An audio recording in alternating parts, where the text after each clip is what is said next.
officially call the 109 March meeting to order and welcome everybody. Thank you all for coming tonight. The minutes were distributed to everyone.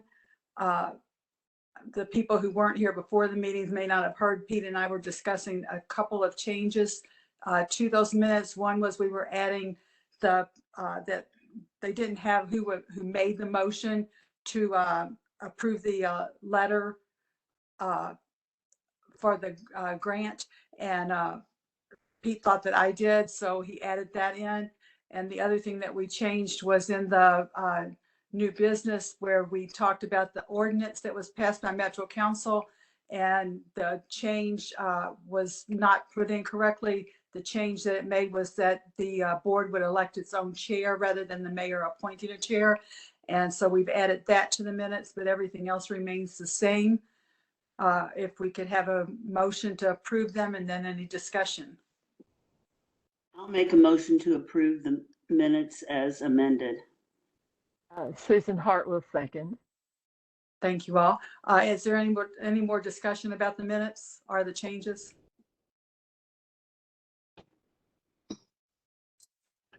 Hearing none, we'll say all those in favor, please say aye. Aye. Aye. Opposed, no. All right, thank you all very much. The budget report. Pete, is that you? Yes. Can you guys see my screen? Yes. Yes. Okay. Nothing really big expenses over the past month. I think things hit our cost center. We had a very small increase in our license fees to bring us up to 98% of our expected revenue. And I would expect that to go quite a bit higher as the next quarter's license fees come in. Personnel services, we're running right about where we would want to be. Contractual services, we're running a little bit below. I'm not quite sure what's going on. It could be that we've got some Veolia invoices that have not hit the cost center because their contract is being extended right now. No other major expenses. And so we're running at about 74% without our rollover. So that would leave us with just using this year's revenue and expenses as having a $410,000, I guess, overage. I'll take any questions that anybody may have.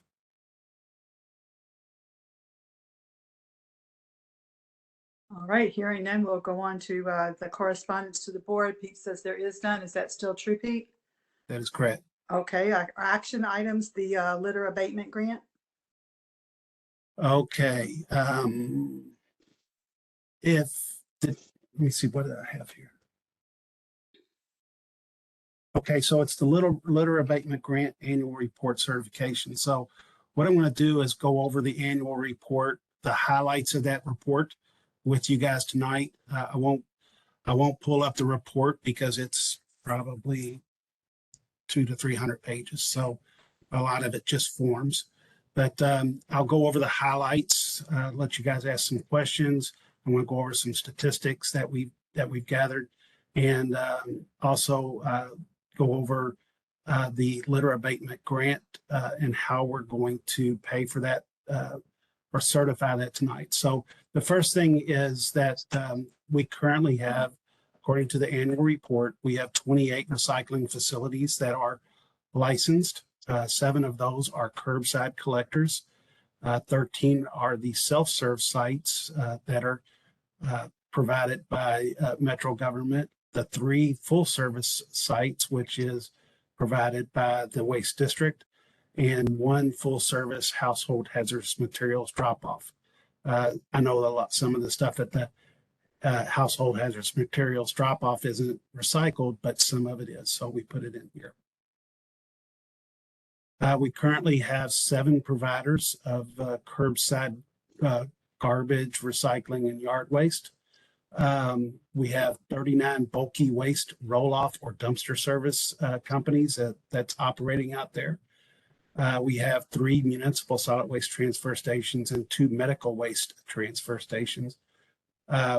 We have 1 landfill that's in Jefferson County, but our waste from the community goes to 3 others as well, which is Valley View, Clark Floyd in Indiana, and then Medora in Indiana.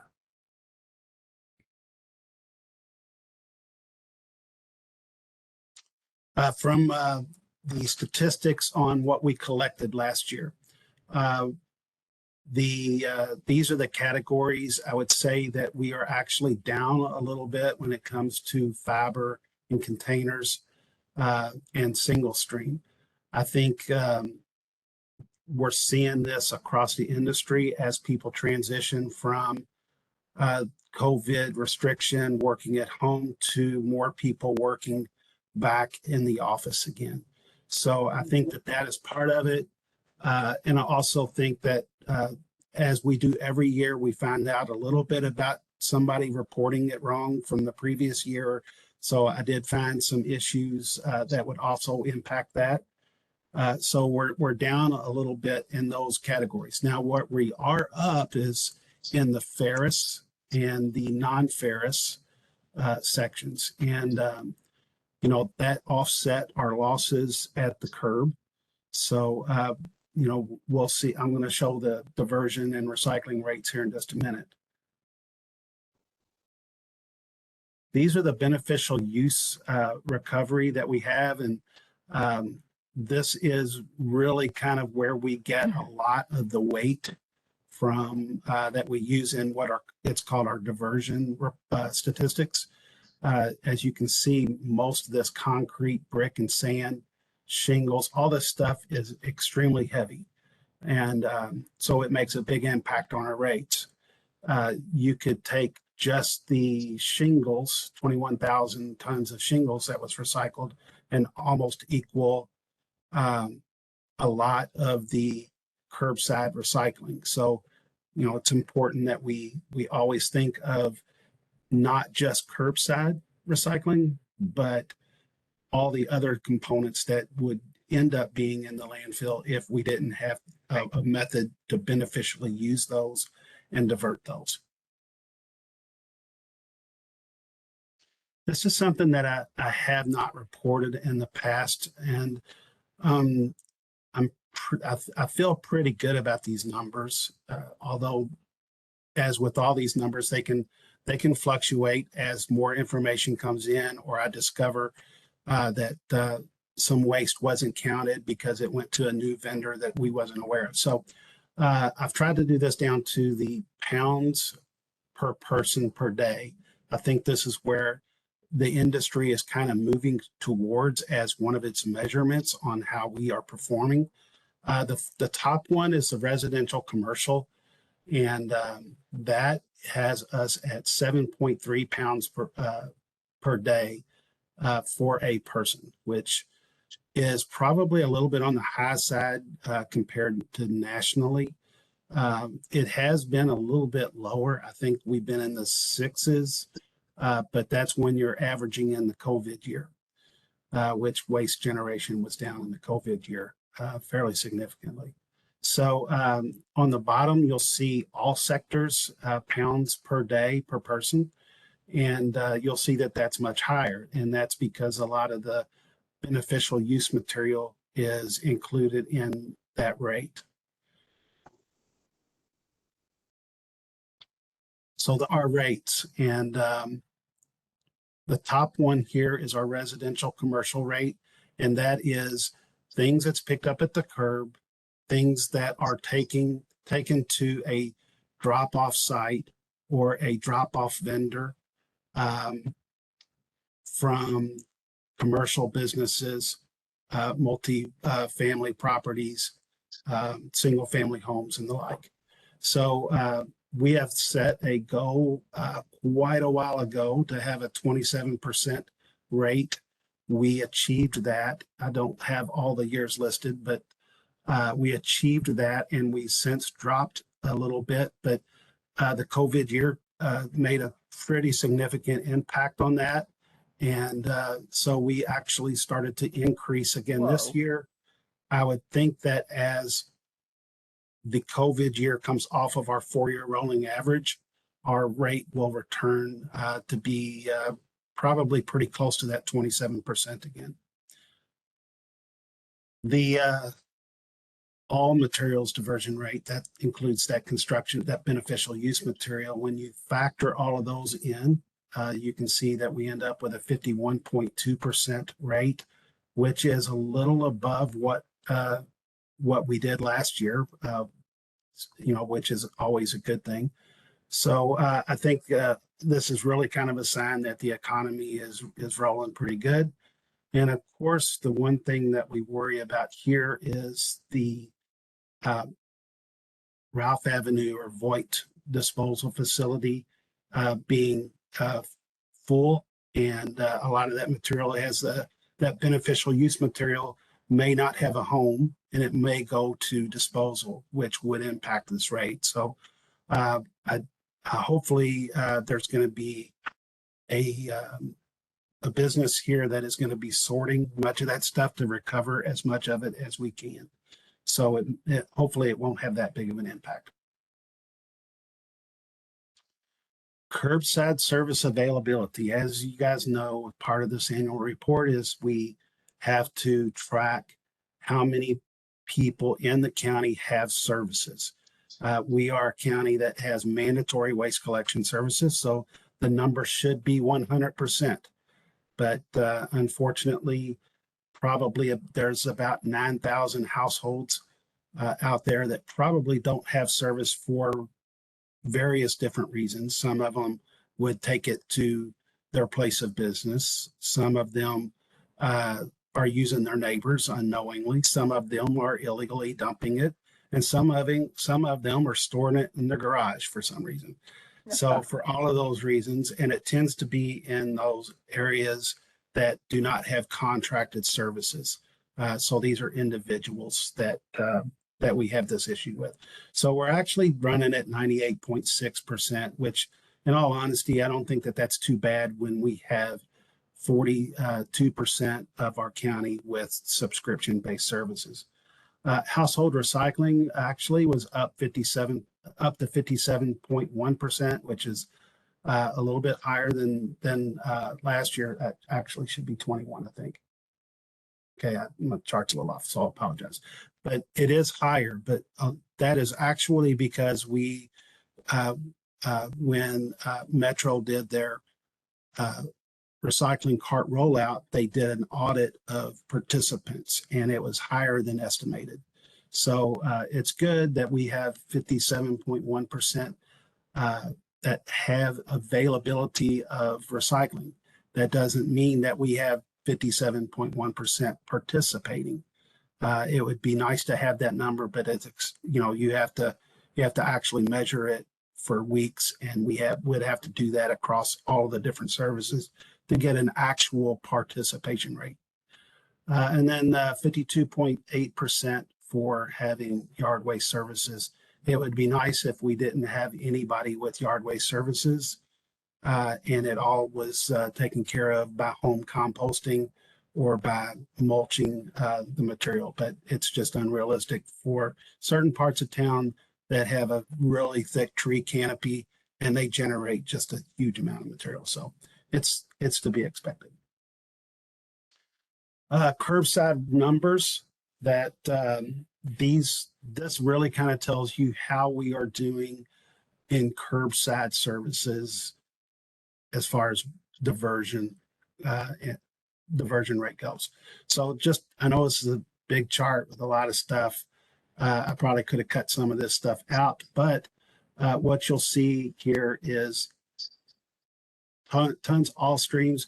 That is your garbage, recycling, and yard waste combined, total tons for the individual hauler, which would average out to about either 81, 61 pounds per household.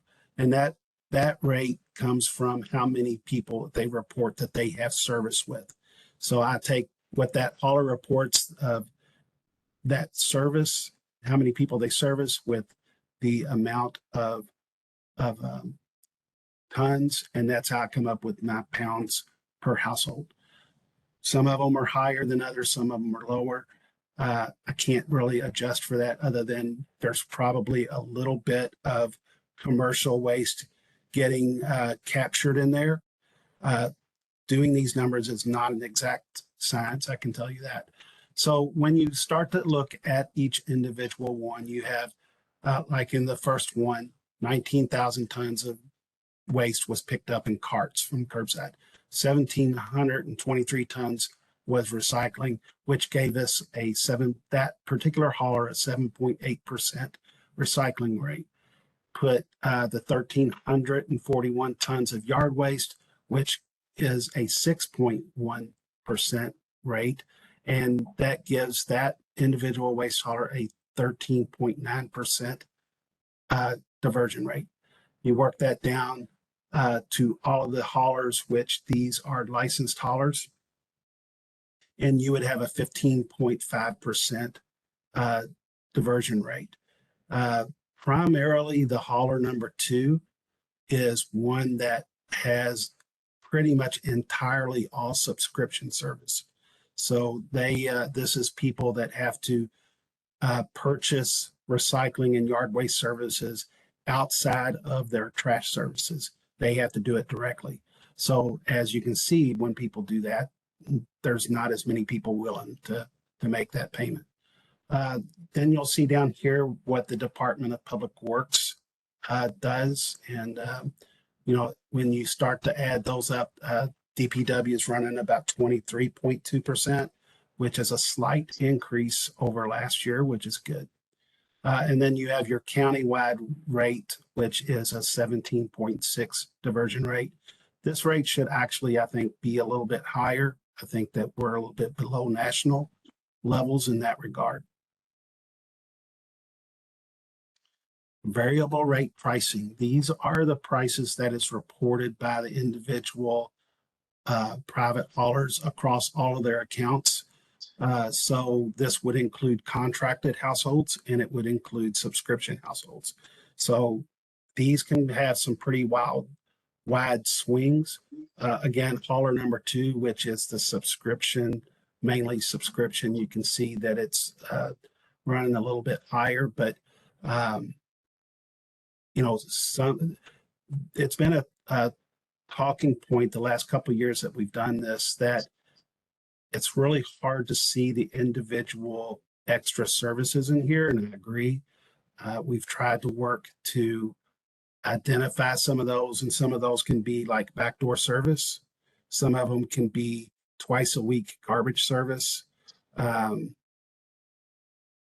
You see what else could have been in there. Every other week services. So you get some different variables in there that's really not identified. I can tell you the special services as far as backdoor and twice a week is really kind of limited. So we're not too far off with these, but it can really make a big difference if you're in a contracted area versus a subscription area as to what you're actually paying. Pete, Yes, sir. I apologize for interrupting, but You're good. is it possible that you could share your slideshow with me and then possibly offline identify which hauler we are, so I could look at these numbers and give you an idea of whether or not we agree or disagree? Absolutely. I would welcome that.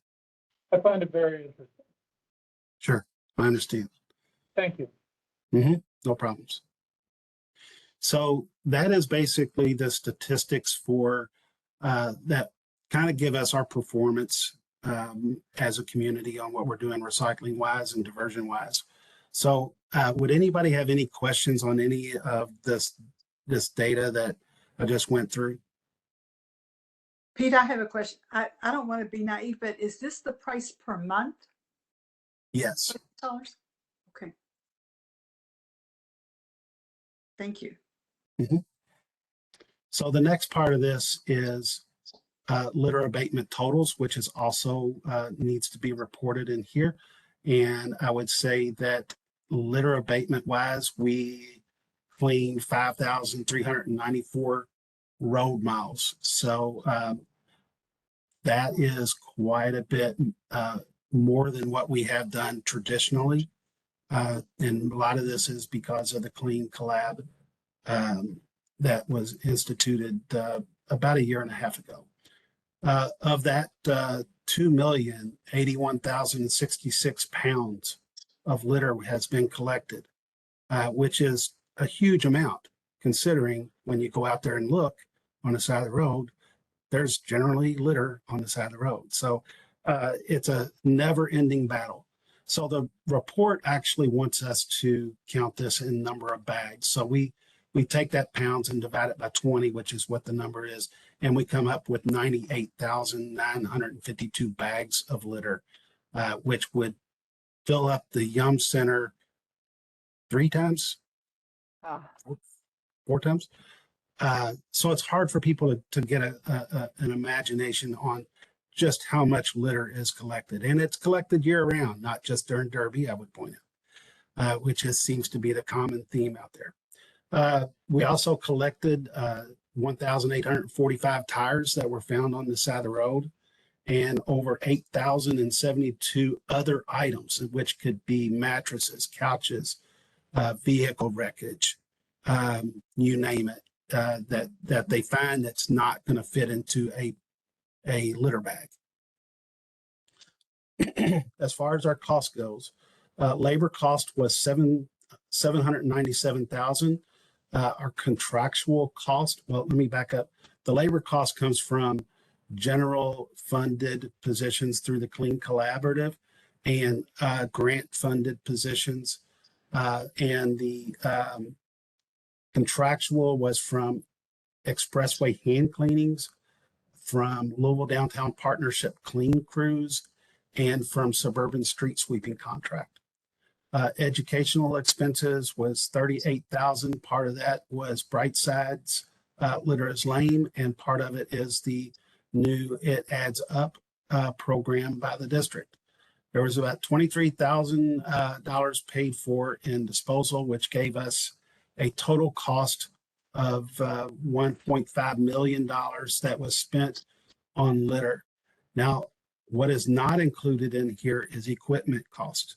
And when we would put equipment cost in here, you can just about double the labor cost for equipment. So if we had included that, we would be probably well over the $2 million mark on doing litter collection. As far as certifying the litter abatement, one of the simplest things that we can do for this report is try to make it based upon a simple invoice.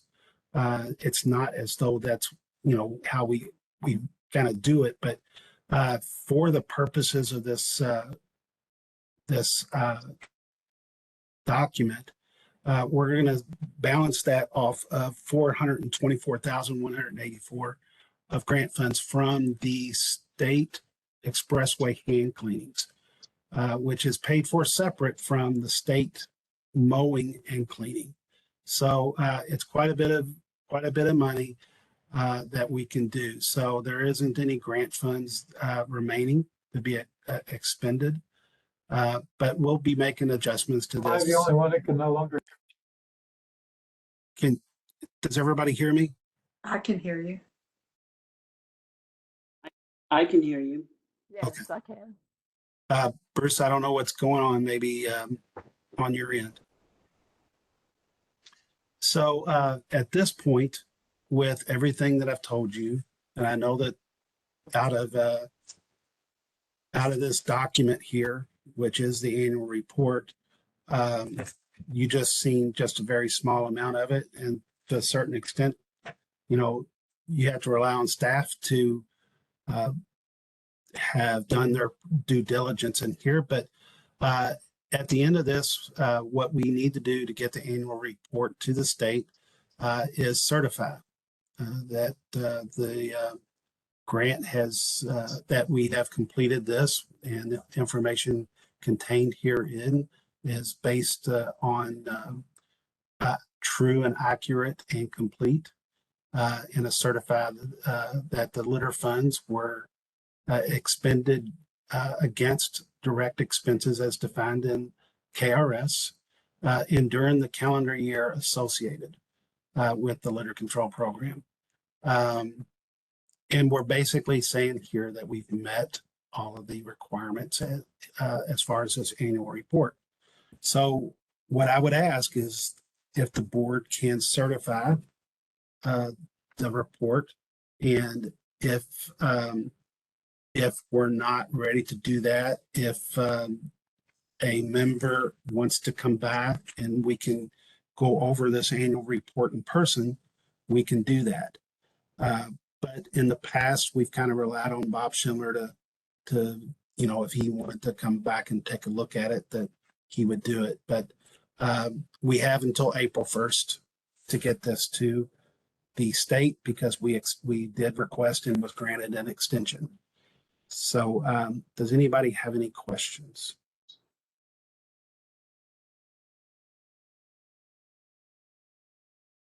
If not, I would ask if the board could approve the annual report as they received it. Bob will sign this for us, for the board. He can, if the board votes that they want to move forward with it, then Bob can sign it. Okay, do I have a motion for Bob to sign this agreement to the annual report from someone? Susan Hart makes Make a a mo- motion that you have permission, Bob has permission to sign the Carl report. Bracy, Thank you all. Is there any discussion among the board? Hearing none, all those in favor, please say aye. Aye. Anyone opposed, say no. All right, the motion passes, Pete. You can get Bob to sign it. Tell him that we gave him the okey dokey on that. Okay, I will do so. Thank you guys very much. Okay, next thing on our agenda is a memorandum of agreement with Brightside and the Waste District and Public Works.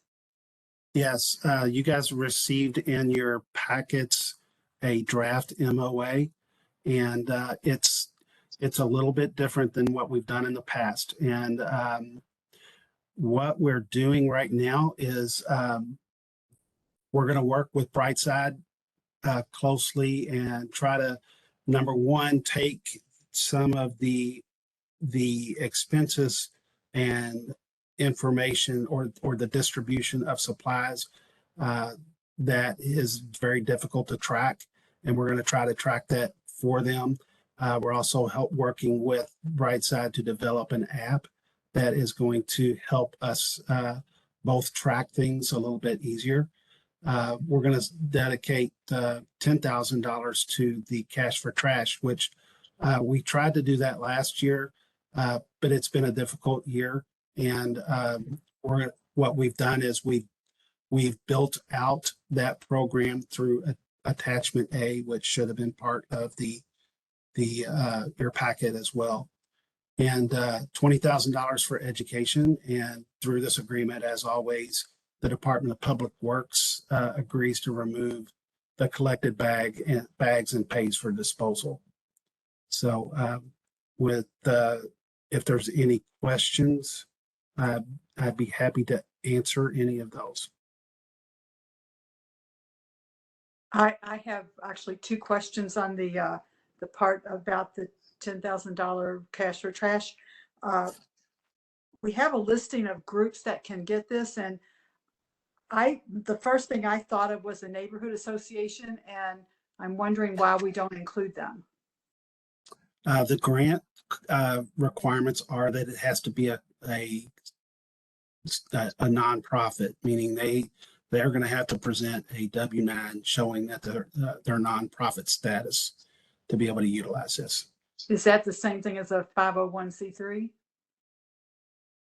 I believe so, but when it comes to exactly what they're talking about, I would want to look into it just a little bit more. Okay. I mean, I know our neighborhood association is a 501c3, and anyway, okay, I just had that question. And the second question I had is, you all don't require the waivers to be turned in until they're turning in the extra materials. So if somebody goes out there and gets hurt, we don't have a waiver for them yet until after, I mean, they could just never sign a waiver because they got hurt. It seems like the waiver should have to come in when they pick up the materials. Well, we're not going to be able to get all of the volunteers to come in when they pick up the materials. It's, you know, one of the things that we might look at, Mary Rose, and I agree with you. The way that we're thinking now is that the leader has to come to a class and they have to be responsible for making sure that everybody signs the waivers before the event takes place.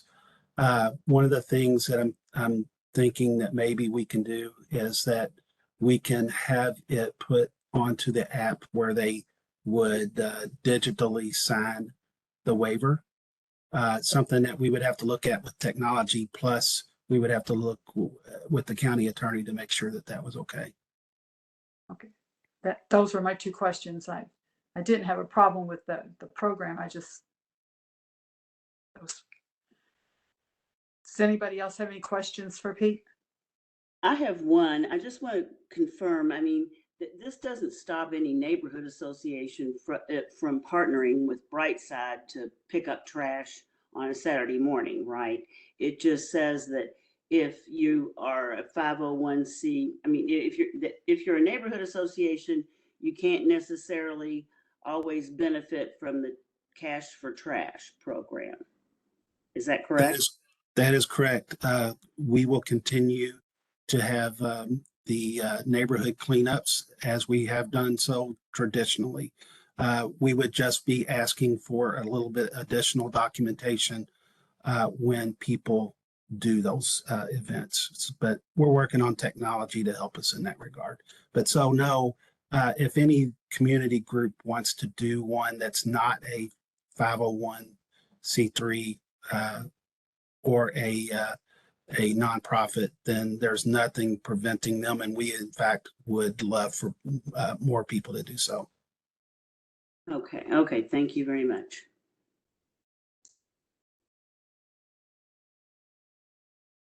Pete, what do you want? Do you want a motion on this to approve this MOA? Yes, please. Is there a motion to approve this MOA? I'll make a motion that we approve this MOA. Second. Susan Hartwell, second. Okay, is there any discussion among the board before we vote? Hearing none, all those in favor, please say aye. Aye.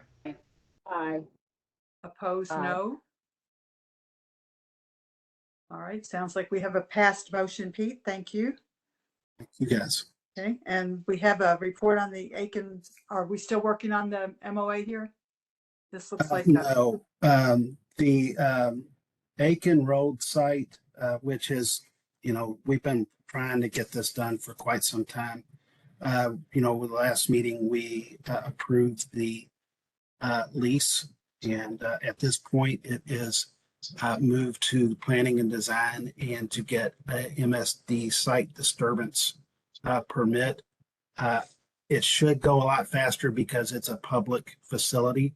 But I'm not sure where it is sitting at the moment. But as soon as we get that, because I know that there's a lot of interest in getting this out there, as soon as we get that, and I don't think that it'd be much longer, then we can actually start our construction and get this site built. So I'm just trying to keep you guys up to date, because if you're like anybody else, is particularly out in that area, you're probably getting bombarded by questions.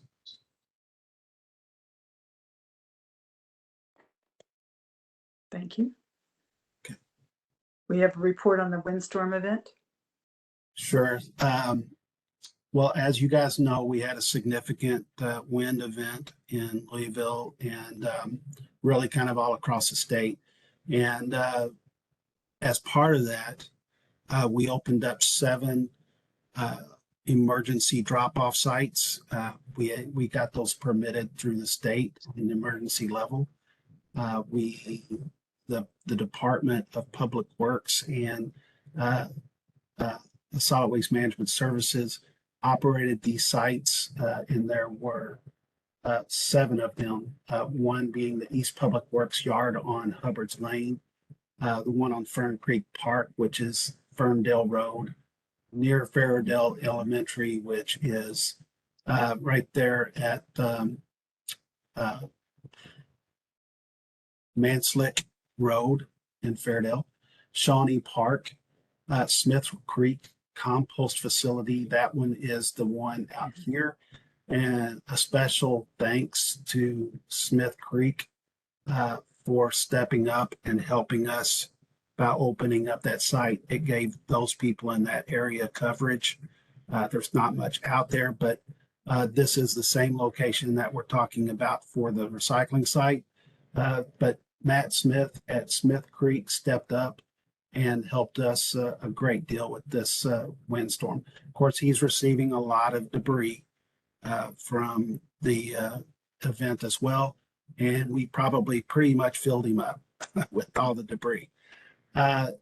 Last told, we had probably well over 15,000 tons of tree debris, probably about 10 tons of other debris like a fence, a shed, or something that was blown. On this chart, what you can see is where the most visits came from, and Fern Creek was the biggest one, followed by the Hubbard's Lane site.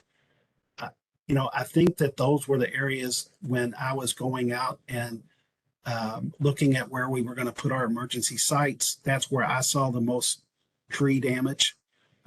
So it made sense that these areas were the most, had the most people coming to them. We also broke this down by the different zip codes, so you can see where that damage was. And on this chart right here in the upper right is a chart that we were keeping based upon when somebody would come in, they would get the information put into the app and it would track the visits per day. So you can see on March 6th, we had quite a few people. Then it went pretty much all week with a little bit less rate. Then we had a big jump on that Saturday. And again, on the next Saturday, we had another big jump. But then the visits really dropped off.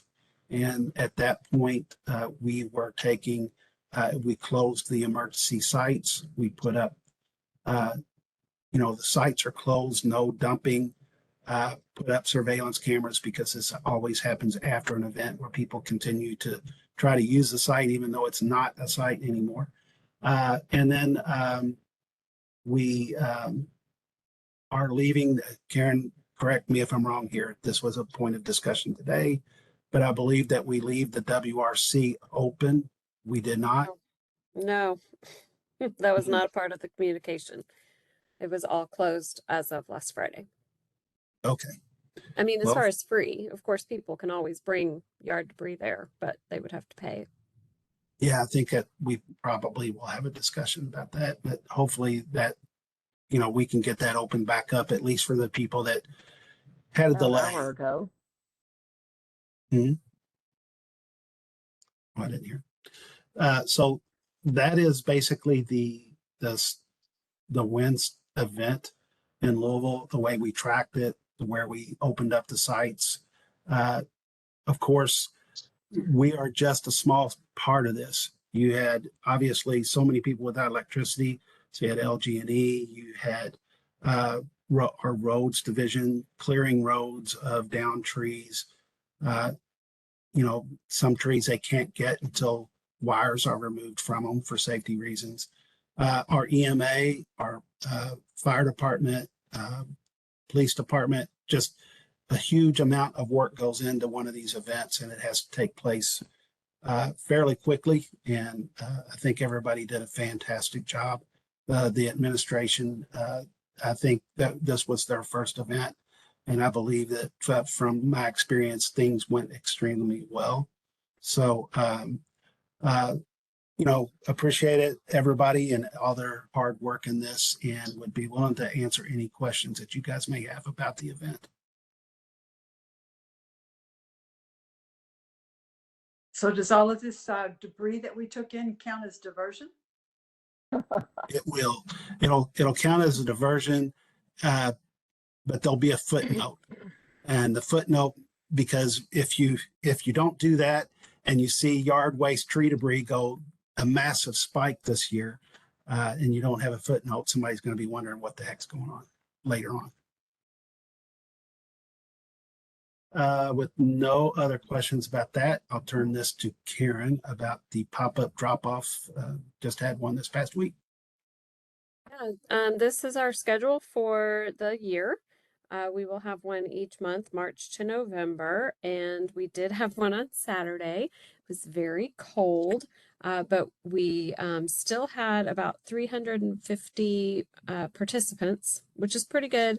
The Fleet Services location is usually about that and maybe even a little less sometimes. So for our first one, that was pretty good. The majority of the people brought electronics and documents to be shredded, which is also, I think third place was bulky waste. It's pretty consistent for all the drop-off events that those are the top three number as far as what people bring. So yeah, we're coming up pretty quick even for our second one, which is April 1st. It usually has to, at Sun Valley Park, we have to compete with the baseball schedule or something. So, or soccer, whatever it is. So we have Sun Valley Park on April 1st. That'll be our next one. And we have a good partnership with Ashby Lane Baptist Church, which has proved to be very beneficial to alleviate some of the traffic issues by having electronics, shredding, and medication disposal over at the church across the street, and then the rest of the categories at the park. So, and you can just kind of see the schedule and see if there's one near you that you might want to attend. Mary Rose, I actually skipped over the advisory committee I report. noticed that. My I apologies. was going to give Bruce and Karen their chance. Okay. Thank you, Karen, for that. And you and Bruce are ready for the advisory council or the advisory committee. Yeah, I think Bruce, for some reason, had some audio issues and ended up having to just leave if he couldn't hear. I guess it was pointless. So I can go ahead and share as far as the advisory committee. We did at the last week's meeting was very short, but we basically needed to just establish the schedule for the work to be done on the specific actions within the 5-year plan. So so what we decided was to have the different specific actions can be basically divided into an education category or a contracts category. And then there are a few that are done elsewhere, or they're completed, or it's just something different that the committee doesn't really need to work on. So, so there's 2 subcommittees, and we established the schedule that those subcommittees will meet on the second Tuesday of the month. And then the advisory committee will actually meet every other month. So, and I copied you all on all of the invites. So you got a lot of emails from me, and maybe more than you needed. I don't really know why it was sending it several times, but anyway, we'll carry on. So the first meeting, I think on the agenda, it shows that as an announcement, but it'll be Tuesday, April 11th, that an education subcommittee will meet at 2, and then we'll hop on over at 3 to a different call for the contracts meeting. And the advisory committee was divided in half, basically, so that members are part of one subcommittee to create a quorum. But of course, everyone's invited to attend and be part of whatever they have time for. And then we won't, we'll meet again the second week, Tuesday of May, for more subcommittee time. But the advisory committee won't go again till that third Wednesday of May, if that makes sense. So we're kind of, we had a March meeting and then it'll be every other month for advisory, just so we can have more progress from the subcommittees. And then I think the timing will work out because of the different weeks that we meet with, of course, anything we bring to you all would be that fourth week of the month.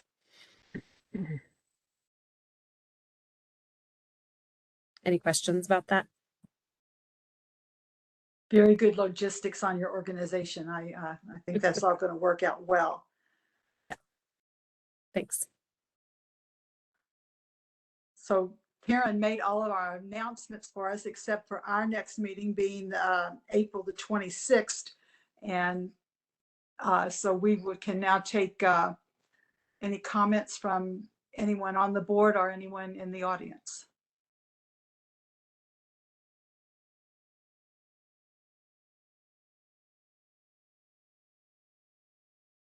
Hearing none, Pete, unless there's something else from you, we can adjourn early. That sounds good to me. You all may want me to be chair every time. You run a taut ship, Mary Rose. You have to talk to Bob about it. Yep. The two Bobs. Yeah. Bob's dragging you guys back. Yeah. Bye. So we need a motion to adjourn. Motion to adjourn. So moved. Second. All right. All those in favor? Aye. Aye. We will see you all at a advisory subcommittee meeting or at our next meeting. Okay. Thank you all. Good night, Thank you, Pete. everyone. Thank you, Mary Rose. All your work. Bye-bye. Thanks. Good meeting, Pete. Thank you. You're welcome. Meeting ended at 6:19. Pete, is there anything I need to do extra after this meeting?